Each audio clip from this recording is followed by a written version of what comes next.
여러분, 하늘이 열려야 합니다. 그럼 어떻게 하늘이 열릴까요? 첫째로 사로잡혀야 합니다. 30년은 에스겔의 나이를 나타내는 것으로 봅니다. 그러니까 제사장 역할을 해야 할 사람이 사로잡혀 있으면서 아무 일도 이렇게 못했어요. 강대국 바벨론의 그발강가는 절대 하나님이 나타나지 않을 것 같은 곳이에요. 그러니까 모든 것이 너무 풍요로워서 안 나타날 것 같고, 또 너무 고난이 극심해서 안 나타날 것 같은 곳입니다. 하나님은 단번에 망하게 하시지 않아요. 그래서 계속 경고하시면서 사로잡혀 가게 하시는데, 우리가 이런 경고가 안 들리니까 정신을 못 차리죠. 에스겔 나이 30살, 제 나이 30살에 저도 보니까 최고의 강대국 바벨론에 있더라고요. 인정 중독에 사로잡혀서 드디어 서울대학을 가고 그 학벌로 기업가인 장로님 권사님 댁에 의사 남편 만나서 이 바벨론의 그발강가 같은 시댁에 입성을 했습니다. 근데 제가 그발강가에 사로잡혀서 문박 출입을 못하며 걸레질로 사로잡혀 있는 노예 신세가 될 줄 그 누가 알았겠습니까? 제 편을 들어주는 친정도 없고, 교회를 다녔어도 제 고난을 나눌 지체도 없으니까 고난이 막 태산만큼 큰 거예요. 그 착함으로 내가 잘났으니까 결국 이혼과 자살밖에 생각나는 게 없는 거예요. 그만큼 제 시댁과 결혼의 감옥은 힘들었어요. 제가 말씀 묵상도 모르고 그냥 기도하고 울어대니까 이 말씀 거기 딱 펼쳐졌어요. 제가 4대째 모태신앙이지만은 완전히 사로잡히는 훈련이 필요했어요. 이런 훈련이 없었다면 교양 있게 마음껏 교만하게 살면서도 제가 얼마나 교만한지도 모르고 살다가 지옥을 갔을 거예요.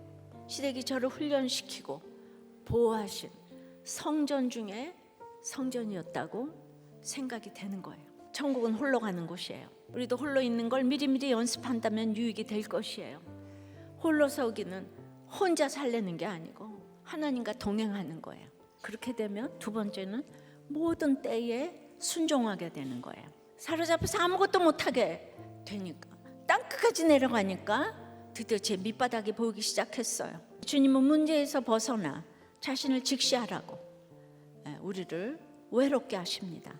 하늘이 열리고 하나님의 모습을 보는 것도 점진적으로 보여요. 바리새인들 보시고 악하고 음란하다고 하셨는데 이제 그런 게 다 저의 모습이 깨달아지게 됐어요. 열심히 하고 잘한 것이 중요한 게 아니라 돈이 좋으니까 무서운 열심으로 공부한 것이 제가 깨달아졌어요. 이렇게 하늘이 열리고 하나님의 모습을 보이신 것은 그만큼 나의 추함을 보이신 것이에요.